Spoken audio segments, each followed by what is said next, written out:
Hello, hello, bienvenue dans le design ludique Impact Réel. Moi, c'est Michael et du coup, je vous emmène à la rencontre de ceux et celles qui font des outils ludiques pour sensibiliser ou faire passer à l'action. Aujourd'hui, on a échangé avec Ophélie Poyon qui a fait un dispositif qui s'appelle Pois Chiche Party en entreprise pour, euh, pour venir en fait aider les collaborateurs à saisir des enjeux pour passer Bicorp et animer le changement autour de ça avec un jeu assez marrant, avec des pois chiches, avec un parti pris sur du physique, sur de l'humour sur des choses assez sympas, des mécaniques assez pragmatiques mais assez efficaces. Et voilà, donc je trouvais ça intéressant d'aller à sa rencontre aussi parce que c'est un outil, contrairement aux deux précédents, qui n'est pas forcément un jeu de société, mais plus quelque chose qui se déploie sur le temps long. Et voilà, bah, j'ai hâte que vous découvriez cet épisode. N'hésitez pas à aller voir les précédents, à suivre la chaîne si vous voulez voir les suivants, et puis à poser des questions, à interagir dans les commentaires. Nous, on a plaisir à échanger avec vous et puis à aussi aller voir ce que vous nous suggérerez ou échanger avec vous. Allez, je vous laisse à l'épisode. Bonjour à tous, bonjour à toutes. Aujourd'hui, on est avec Ophélie Poyon qui va nous parler des pois chiches au bureau d'ailleurs, et de pois chiches parties. On en parlera d'ailleurs parce qu'il y a les deux. Voilà, qui est accepté de se prêter au jeu, donc de venir sur ce podcast qui a un podcast interview qui a un nom maintenant puisqu'on a décidé de l'appeler Design Ludique Impact Réel pour à partir de ce troisième épisode. Donc bienvenue Ophélie. Yes, hello Mickaël, merci de m'accueillir sur ton podcast. Yes. Et du coup, peut-être avant de partir dans les questions sur les coulisses, comment on fait un outil, etc. D'ailleurs, on en parlera. On est peut-être moins sur un jeu directement que sur des épisodes d'avant. Peut-être est-ce que tu peux te présenter en quelques mots et puis peut-être nous parler aussi de Pois Chiche Party parce que je pense que c'est bien de savoir ce que c'est. Yes, et ben écoute, donc moi en fait, je suis à la fois passionnée de jeux et aussi très militante et notamment dans le cadre de l'entrepreneuriat. Donc j'ai créé plusieurs boîtes, donc dont ma dernière qui s'appelle Des Pois Chiches au bureau et qui est une société coopérative et dont la mission est de booster l'engagement social et écologique des entreprises. Donc pas de l'individu, mais vraiment des entreprises, et notamment par le jeu. Et c'est pour ça que on a créé donc avec mes associés un jeu qui s'appelle Pois Chiche Party et qui va en fait récompenser en faisant gagner des pois chiches les entreprises qui s'engagent dans plein de défis sociaux, environnementaux pour un modèle entrepreneurial plus durable. Yes. Pourquoi des pois chiches? Alors, tout le monde me demande, et en fait, je pense, si je me souviens bien, mais je suis même plus sûre, que c'était parti d'une blague avec mon ancien chef, qui est aujourd'hui associé au projet d'ailleurs, où on voulait récompenser les éco-gestes. Par exemple, si quelqu'un venait au travail en bureau, on lui faisait gagner des pois chiches. Venait au travail en vélo, on lui faisait gagner des pois chiches. Si on mangeait végé, on gagnait des pois chiches, etc. Et c'était un bon moyen en fait de compter des points. Et par la suite, plus tard aussi, d'éco-concevoir un jeu, parce que voilà, si on prône des valeurs d'écologie, je me voyais mal faire des petits jetons en plastique voilà, pour compter des points. Donc là, ça nous a permis de faire un jeu avec des pois chiches qui ont poussé à la ferme des peupliers à Marc-en-Barœul, donc pas loin d'ici. Et puis c'est aussi un symbole un peu de l'écologie, parce que soyons honnêtes, les pois chiches, quand on mange des pois chiches, souvent c'est aussi par souci par conscience écologique, parce que tout seul, c'est pas très bon, quoi. Ouais. Yes. Non, bah, en moi, ça interpelle tout de suite aussi, je pense, sur le jeu. Du coup, concrètement, le jeu, juste pour, on a un score global. Alors déjà, j'ai vu vous avez basé le jeu sur la certification Bicorp et ce qu'il faut faire pour l'obtenir. Peut-être, ça vaut peut-être le coup d'expliquer en deux mots ce que c'est, même si c'est peut-être pas simple. Ouais, écoute, ici carrément. En fait, Bicorp, c'est un label international qui est très ambitieux et difficile à obtenir, il faut le préciser. Et en fait, qui va mesurer l'impact d'une entreprise sur tous les domaines de la RSE. Son impact environnemental, si elle a une gouvernance qui est éthique, transparente, partagée. Est-ce que les collaborateurs sont heureux au travail? Quelle est sa place dans l'économie locale? Est-ce que c'est une entreprise qui prend soin de ses clients, etc. Et pour être une entreprise certifiée Bicorp, il faut avoir un score de au moins 80 points sur un référentiel qui s'appelle le BIA, Benefit Impact Assessment. Et c'est un référentiel qui est ambitieux à plein de sens, mais qui est assez indigeste, surtout si vous avez envie de faire participer toute votre équipe et que ce soit une activité fun plus que corvée. Et donc, en fait, on s'est vraiment basé sur le BIA pour construire le jeu, à la fois pour avoir une manière de mesurer l'impact qui est tiré d'un référentiel international et officiel, mais aussi parce que ça permet de gamifier la certification Bicorp pour les entreprises qui le souhaitent, même si ce n'est pas obligatoire de vouloir être certifié Bicorp pour pouvoir jouer. Mais donc, tu avais déjà un système de points et en plus, vous avez un contenu consensuel sur lequel appuyer toute la dynamique ludique, quoi. Voilà, c'est ça, exactement. Par exemple, là, je sais pas si je prends une carte au hasard qui s'appelle charte d'achat responsable, où voilà, on va écrire une charte d'achat où on s'engage à, je sais pas, privilégier les fournisseurs locaux ou qui ont réalisé des analyses de cycle de vie avec un score de autant, etc. Et ben, une fois que ce défi est réalisé, l'entreprise gagne 30 pois chiches, ce qui équivaut à 0,3 points sur le référentiel Bicorp. Ok. Et donc là, on remplit la jarre de pois chiches au fur et à Voilà, mesure, c'est ça. vraiment. Donc dans le jeu, en fait, il y a un potichomètre, voilà, qui est un grand bocal en verre gradué et qui permet de mesurer l'impact et de voir à combien de pois chiches on est, sachant qu'un pois chiche égale 0,01 point sur le référentiel de Bicorp. Ok, cool. Et du coup, moi, bah, du coup, vous avez fait un financement participatif, donc je lisais un peu l'histoire, etc. Et vous dites, dedans, vous êtes parti à un moment, vous étiez plusieurs à avoir la réflexion de tableau Excel un peu chiant d'audit, à se dire, mince, comment on fait ça et comment on y va, et à passer à cet outil qu'on voit maintenant très fini avec comment on passe du tableau Excel à un outil fini? C'est quoi peut-être la première étape déjà?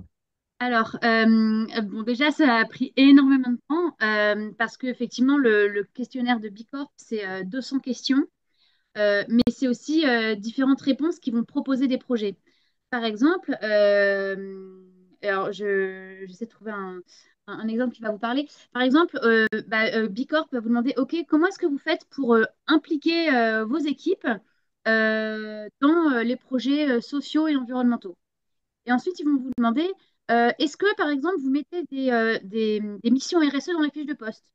Est-ce que ces missions RSE, elles sont, vous évaluez vos collaborateurs annuellement en mentionnant ces missions RSE?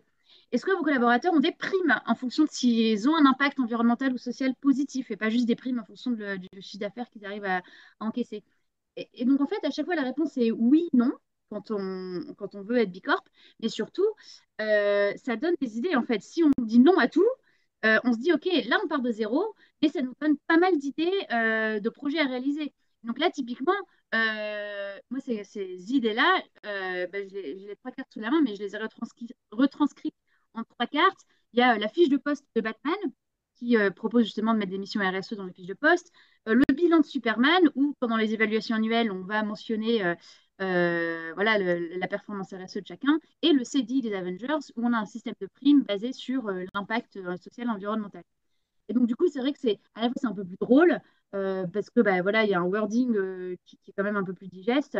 Et surtout, enfin, c'est rendu accessible et visible à tout le monde. Il n'y a pas besoin de se connecter et de lire 200 questions, etc. Vous avez transformé des questions qui étaient plutôt des questions. Est-ce que tu as fait quelque chose, oui, non, avec des exemples, hein, vraiment des actions en fait à faire avec tu fais l'action, tu as la récompense. Voilà, c'est des défis à réaliser. Et il y a 5 types de défis, enfin 5 domaines d'impact. Des défis de la gouvernance, enfin relatifs à la gouvernance, des défis relatifs à l'environnement, aux collaborateurs, à sa place dans la communauté et enfin aux clients. Donc on couvre vraiment les 5 domaines d'impact de la RSE. Ok. Et du coup, ça, une fois, après, les collaborateurs choisissent les défis comme ils veulent. C'est ça, ils sont affichés quelque part, on les prend. Comment ça se C'est passe? ça. En fait, alors pour faire vivre le jeu, alors il y a une première condition, c'est qu'il faut que ce soit dans une entreprise avec un management relativement libéré, où on donne du temps et des moyens aux salariés qui ont envie d'engager leur entreprise. Donc typiquement, si le stagiaire en com, il a envie de rédiger une charte du marketing éthique, il faut lui laisser l'opportunité de le faire. Et c'est ça aussi la beauté du jeu, c'est que du coup, ça intègre vraiment tous les collaborateurs dans les projets RSE. Il n'y a pas juste une personne qui s'y colle, ça devient vraiment un projet commun. Euh, et oui, ce que je conseille, moi, quand je lance ce jeu-là en entreprise, c'est vraiment d'avoir un mur où toutes les cartes du jeu qui sont à faire sont affichées. Mettre ce mur quelque part, voilà, soit à l'accueil, près de la machine à café, la salle de réunion, bref, un endroit où on passe régulièrement. Et chacun et chacune est libre de prendre une carte et se dire, OK, bah, en fait, moi, j'ai envie d'installer un garage à vélo, je connais un prestataire qui peut le faire, je vais valider ça avec la responsable administrative et financier, OK, et je vais faire gagner autant de fois chez mon entreprise. Ouais, d'accord. On est vraiment dans du jeu qui valorise les personnes, quoi. Le but aussi, c'est de mettre en avant, de faire faire. C'est intéressant ce que tu dis aussi sur la partie, en fait, il y a un socle, il y a une entreprise qui a déjà certaines valeurs, certaines choses en place aussi. On peut pas, a priori, on peut pas prendre n'importe quelle boîte, mettre pois chiche parti comme ça dedans et ça, c'est un outil qui facilite. C'est pas un outil, je suppose, c'est pas un tour de magie non plus, quoi. Alors, ouais, c'est vrai que, alors, c'est pas un jeu de sensibilisation, c'est vraiment un jeu de mise en action. Ouais. C'est-à-dire que les pois chiches, vous les gagnez une fois que le défi a vraiment été réalisé. C'est pour ça que c'est pas un jeu qui s'anime, enfin, qui se joue sur une demi-journée. Parce que voilà, je sais pas, faire un bilan carbone ou écrire un manuel de l'employé, par exemple, ça se fait ça se fait sur plusieurs semaines, voire plusieurs mois. Ouais. Et oui, c'est vrai que alors c'est moins adapté pour les grosses entreprises qui, inversement, ont déjà des personnes enfin, dédiées à la RSE et n'ont pas besoin de la rendre collaborative.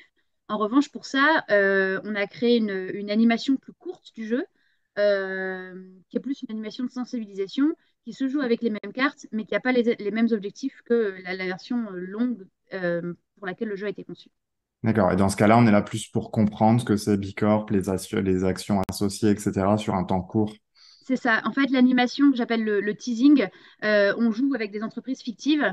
Et voilà, l'objectif pédagogique, c'est plus se sensibiliser à qu'est-ce que c'est que la RSE. C'est pas juste on va recycler nos déchets et vider nos boîtes mail. À quels sont les projets qui ont beaucoup d'impact? Parce que typiquement, une carte pour réaliser un bilan carbone et puis se fixer des objectifs de baisse de ses émissions de CO2, elle va faire gagner plus de pois chiches qu'une carte juste, ah ben, on va recycler nos déchets. Donc, ça permet aussi d'avoir une notion de voilà, pouvoir mesurer l'impact et ça inspire par la suite les collaborateurs qui veulent se lancer dans des projets RSE.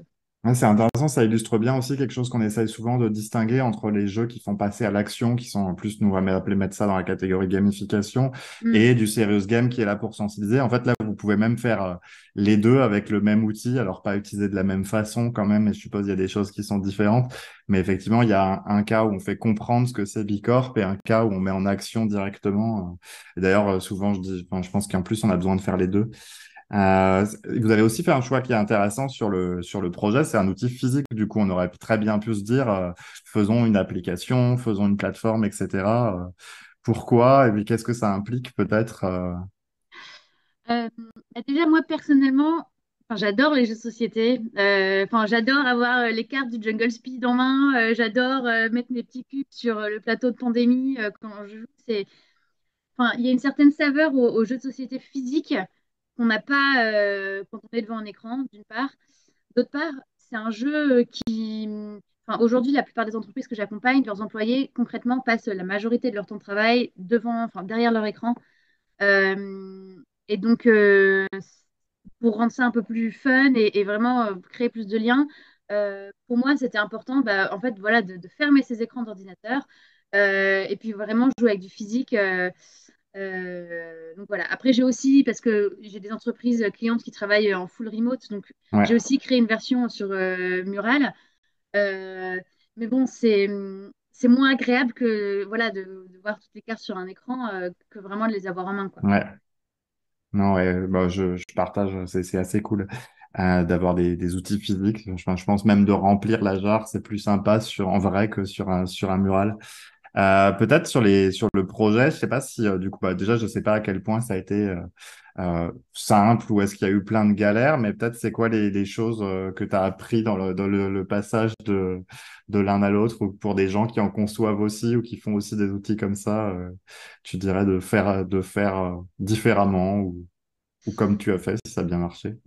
Écoute, j'ai peut-être eu de la chance, mais je touche du bois, mais pour l'instant, ça a été relativement simple. Alors, c'est énormément de travail. Là où j'ai de la chance, c'est que moi, en fait, j'ai financé le jeu avec une campagne de crowdfunding.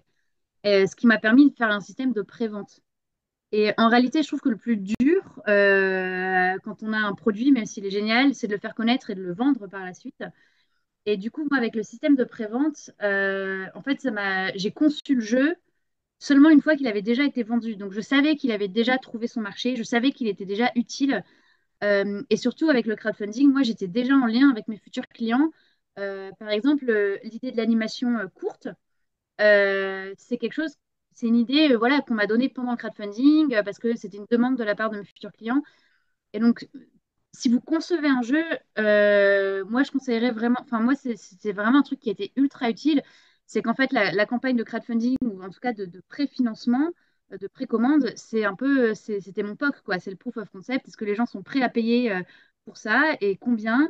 Du coup, aussi, ça t'oblige à beaucoup communiquer autour de ton jeu. Donc, une fois qu'il sort, voilà, il y a des gens, une sacrée communauté qui l'attend.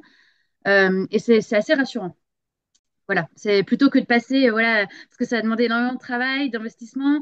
J'avais aussi une meilleure idée de, OK, bah, combien j'ai eu de précommande, donc combien est-ce que je vais en faire fabriquer. Donc j'ai vraiment pu Ouais, avoir pas trop de stock, ah, mais ça c'est aussi un gros suffisamment. sujet.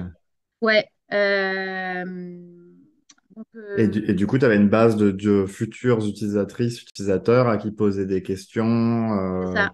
avoir des retours au fil de l'eau, etc. Et Voilà. pareil, je me posais une question. Du coup, bah alors, tu m'as un peu répondu vu que vous basez sur des scores qui existent, mais comment on teste ça alors qu'en fait, c'est un dispositif qui se joue quand même plutôt sur le temps long. Et je suppose que tu n'as pas eu X fois 3 mois avec des boîtes qui veulent aller vers Bicorp facilement non plus. Ouais, alors en fait, j'ai beaucoup de chance parce qu'avant de créer mon entreprise, je travaillais dans une autre boîte qui s'appelle mesopinions.com, qui est une plateforme de mobilisation citoyenne et qui a pour ambition d'être labellisée Bicorp. Et c'est moi qui étais justement sur ce projet de labellisation. Et donc en fait, ça m'a permis de tester toutes mes idées avec eux. Et aujourd'hui, ils sont en phase d'audit pour la labellisation Bicorp. Donc, ça nous a vraiment mené, alors presque là, on attend d'avoir la réponse de l'auditeur, mais à l'assertif. Et ça m'a permis voilà, de tester ça bah, vraiment dans la vraie vie avec bah, des salariés, un chef d'entreprise, des bureaux, etc.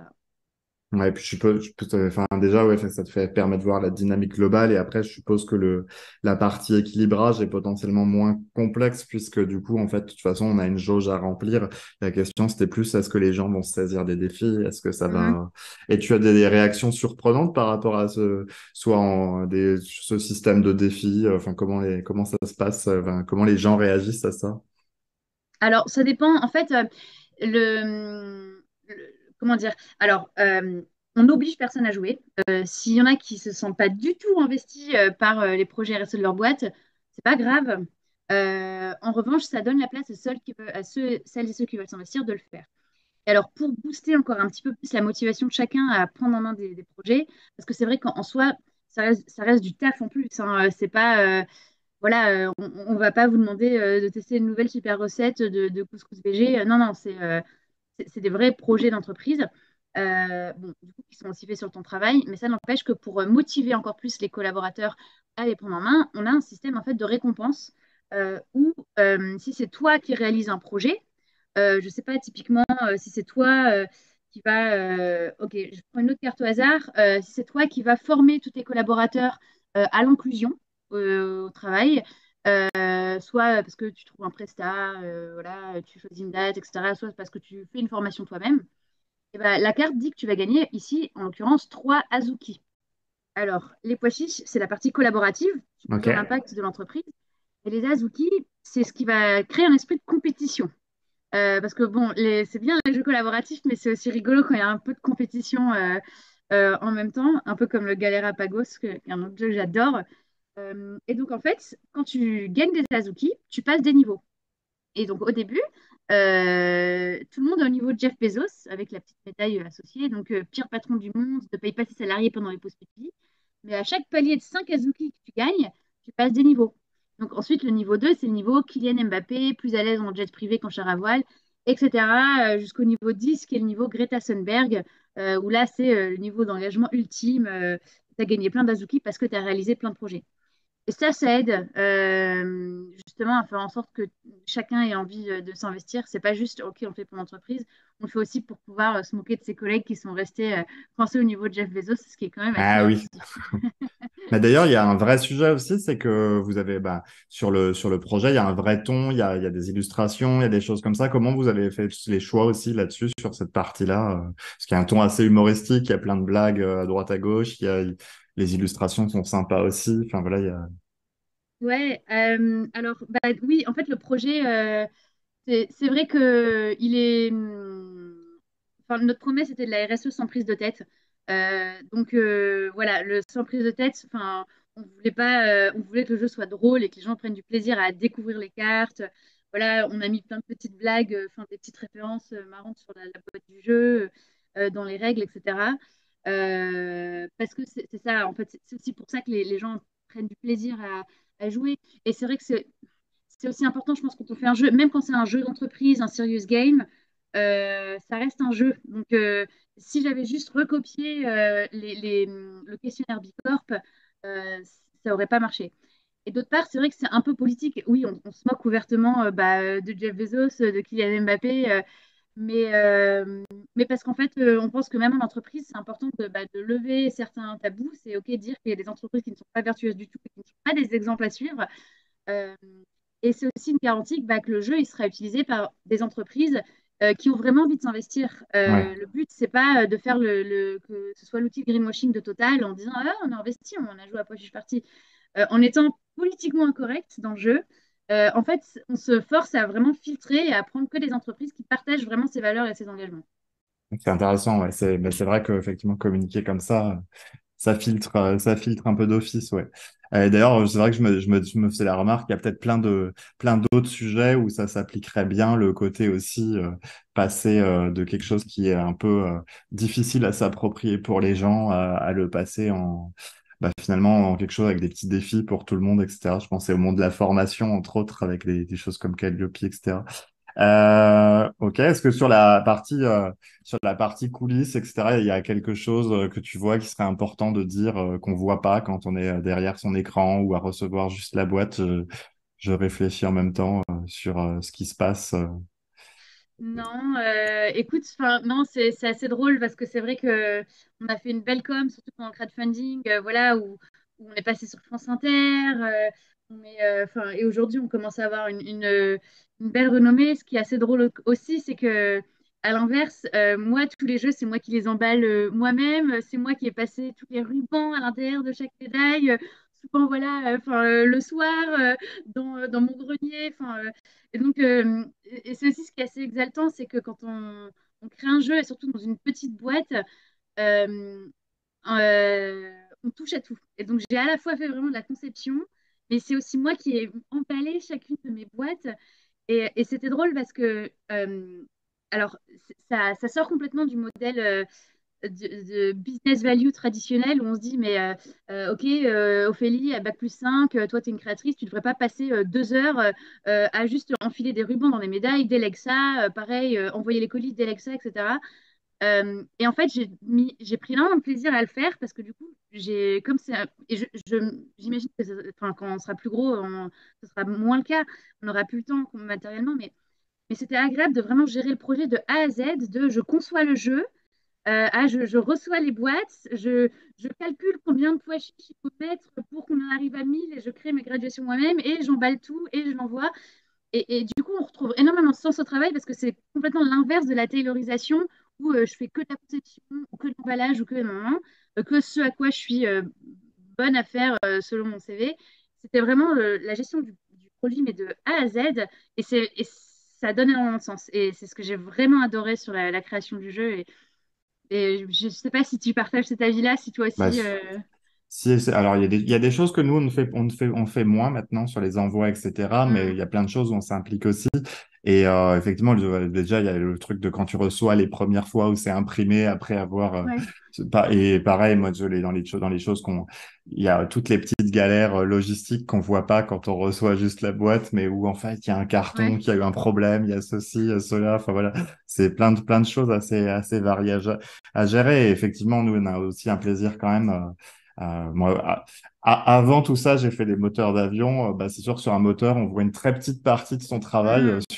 Sur un outil ludique comme ça, on peut vraiment avoir un contrôle sur des choses, de l'idée à voir le truc qui est, ben, dans ton cas, par exemple, tu vois, on a un outil qui est physiquement sympa, physique, il existe, alors que c'était qu'une idée il y a encore quelques mois, années. Voilà, mais donc, ouais, il y a ça qui est très, très sympa. J'ai peut-être une question, je sais pas si elle est difficile, mais c'est une question qu'on pose vite parce que vous êtes vraiment dans ce que j'appellerais de la gamification. En plus, dans le monde de l'entreprise, tu évoquais un peu le truc de bah, c'est du travail en plus, etc. Qu'est-ce que tu dirais, toi, si on te demande c'est quoi une bonne, une mauvaise gamification, à quel moment c'est bien, pas bien, maintenant, si on faisait ça sur d'autres sujets, avec d'autres façons de faire, peut-être. Waouh, je suis pas du tout experte de la gamification. Et c'est le premier jeu que je crée, donc je sais pas si je vais donner une réponse Peut-être inspirée, mais si je peux t'aider, tu vois, c'est quoi sur la partie même éthique de est-ce que, par exemple, est-ce qu'on pourrait pas se dire, est-ce qu'on n'est pas en train de manipuler un peu les gens pour qu'ils fassent du boulot en plus pour gagner des pois chiches? Est-ce que, comment tu te situes par rapport à ça quand on utilise un moyen comme ça pour faire bouger ouais. les gens? Bon, alors déjà, ça, c'est l'entreprise qui choisit comment elle a envie de l'animer. Moi, je donne juste l'outil et oui, je donne des conseils sur l'animation. Bon courage si une entreprise a par exemple envie de faire des heures sup non payées à ses collaborateurs pour faire de la RSE, je pense que ça marchera pas. Et non, bah, est-ce que c'est de la manipulation? Euh, non, enfin, je pense que dans un jeu, les gens sont libres de jouer ou pas. Et oui, on utilise des mécanismes de motivation, mais comme pour tout, enfin, je sais pas, dans ce cas-là, est-ce que la pub est éthique? Bah, je répondrais, bah, en fait, ça dépend aussi ce que vous vendez. Si vous vendez des Big Mac, non. Si vous faites de la pub pour un atelier d'autoréparation de vélo, oui. Et là, avec le jeu, je pense que c'est pareil. Je suis pas une experte de la gamification. Par contre, enfin, je connais deux, trois trucs sur bah, l'engagement des entreprises. Et là, en l'occurrence, le jeu, il a pour objectif de justement faire en sorte que les entreprises soient plus engagées, plus écologiques, plus sociales, qu'elles partagent leurs valeurs, etc. Euh, donc après, enfin moi, ça c'est vraiment mon objectif final. Tous les moyens sont bons pour y arriver. Et bon, là, en l'occurrence, le moyen que je choisis, c'est bah, rendre ça super fun et collaboratif. Euh, Après, voilà, est-ce qu'il y a des mauvais jeux? Enfin, je pense que oui, si on faisait un jeu sur, je sais pas, euh, comment faire travailler plus ses équipes et en les payant moins. Bon, ok, c'est un jeu, mais bon, est-ce que c'est de la bonne gamification? C'est un peu comme, voilà, c'est un peu comme le marketing. Oui, ben, ça reste Hmm, des outils sur lesquels il faut se poser des questions hmm, parfois. Ce que je trouve intéressant dans les choix que vous avez faits, c'est que tout est très transparent. Pour le coup, la gamification, c'est pas comme sur nos téléphones, par exemple, où elle peut être un peu planquée. Là, en fait, même les employés, ils voient bien que on les aide à faire des choses qui servent à l'entreprise, qui gagnent des pois chiches, qu'il y a un petit système de récompense, qu'il y a des en fait, je pense que si un employé vient parler avec toi de c'est quoi ce jeu, à quoi ça sert et c'est quoi les intentions derrière, bah, après d'ailleurs on est en train d'en parler, tu vois, je pense qu'il n'y a aucun problème, il va pas se sentir trahi ou manipulé, il va juste dire on m'aide à faire un truc qui est bien pour ma boîte, pour la planète, pour les gens autour, quoi. Donc, c'est ça, et c'est même en réalité, souvent, en fait, c'est une demande des collaborateurs d'être inclus, d'être enfin, dans ces projets RSE. Et c'est pour ça aussi que le jeu il plaît, c'est que faire de la RSE, voilà, avoir une personne qui fait de la RSE dans son coin sans en parler aux équipes, c'est bête, parce qu'aujourd'hui, les salariés ils sont en demande de trouver du sens au travail, d'avoir des boîtes qui sont engagées et de faire partie de ces projets-là. Donc, au contraire, ça leur donne l'opportunité de s'investir s'ils le veulent, et s'ils veulent pas, bon, ils jouent pas, et c'est pas très grave.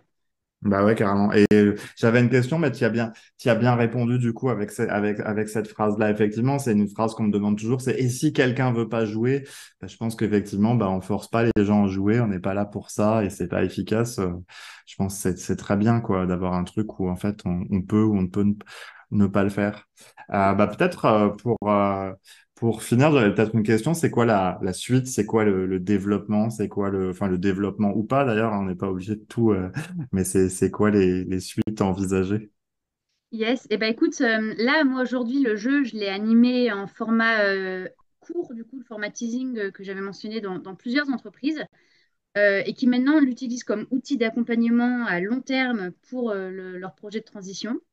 Et là, la grosse prochaine étape de déploiement, ça va être de former d'autres animateurs du jeu, un peu sur le même format que la fresque du climat, pour qu'on soit un réseau d'animateurs de Pois Chiche Party, ce qui me permettrait, moi, de pas juste être, voilà, travailler sur la région Hauts-de-France, mais d'avoir enfin, de l'impact un peu partout, sans devoir systématiquement prendre le train. Euh, et voilà, avoir, enfin, un peu comme la fresque climat, du coup, un réseau d'animateurs du jeu pour avoir de plus en plus d'entreprises qui jouent et qui l'utilisent comme outil pour améliorer leur impact. Du coup, c'est des animateurs plutôt en interne des entreprises ou ça dépend ou en soutien de Non, l'entreprise? c'est surtout, en fait, le but, c'est de former des personnes, typiquement des consultants RSE, Ouais. qui sont à la recherche d'outils pour rendre leurs engagements un peu plus collaboratifs, plus ludiques, et se différencier un petit peu. Et donc, de former ces personnes-là, qui deviennent par la suite associées à la SIC, donc qui est Mhm. coopérative d'intérêt collectif. Voilà, c'est surtout symbolique, hein, le fait qu'ils soient associés, mais ça permet vraiment d'avoir aussi d'être un exemple de gouvernance partagée où toutes les parties prenantes ont droit à la parole et, euh, et voilà, et du coup, ça permet de vraiment créer une communauté autour du jeu d'animateurs qui l'utilisent un peu partout en France, pour l'instant en France, et puis pourquoi pas ailleurs par la suite. Ouais, donc avec tout un sujet de transmission, comment on transmet les pratiques d'animation, etc. Ouais, il y a des bons sujets là. Ouais, voilà, et comment est-ce qu'on garde les équipes motivées? Parce que c'est vrai que c'est un Ouais, jeu qui se joue sur la durée, donc il y a un gros enjeu OK, on fait une animation de lancement, mais il faut pas que ça parte aux oubliettes derrière. ouais. Bah, moi, je pense il y a des vrais sujets. Après, il faut que ça s'intègre dans le process normal, dans des choses qui existent, dans les enjeux de l'entreprise, effectivement. Mais ouais. Ok. Et puis sinon, j'avais deux questions. La première, très simple, c'est où est-ce que les gens peuvent te retrouver du coup des pois chiches au bureau, c'est ça? Voilà, Oui, c'est alors ça. soit sur mon LinkedIn Ophélie Poilion, après j'ai mon site internet despoischichesaubureau.com où il y a une petite partie e-boutique où vous pouvez commander le jeu. Voilà, maintenant c'est plus des précommandes, hein, j'ai un petit stock, donc les entreprises peuvent commander le jeu. Et peuvent aussi demander avec d'avoir éventuellement une animation de lancement pour lancer une dynamique de jeu, motiver leurs équipes et démarrer une partie qui va ensuite durer sur plusieurs mois et faire entrer leur boîte en transition. Carrément. Et du coup, qu'est-ce qu'on peut souhaiter pour la suite, que ce soit pour les pois chiches ou pour les outils ludiques en général? Des pois chiches au maître super remplis, des jeux à impact voilà, enfin, Ah qui oui, des belles accompagnent les photos de pois entreprises. chiches au mètre rempli là au fil de l'année. Ouais, voilà. Yes. Donc voilà. Ok. Bah écoute, super, merci pour nous avoir un peu montré les coulisses, le projet. N'hésitez pas à aller voir le projet aussi. Je pense que c'est un bel outil aussi pour tous ceux qui sont sur ces sujets-là. Je pense que ça mérite d'aller voir. Et puis, merci beaucoup. Merci, Mickaël. À plus.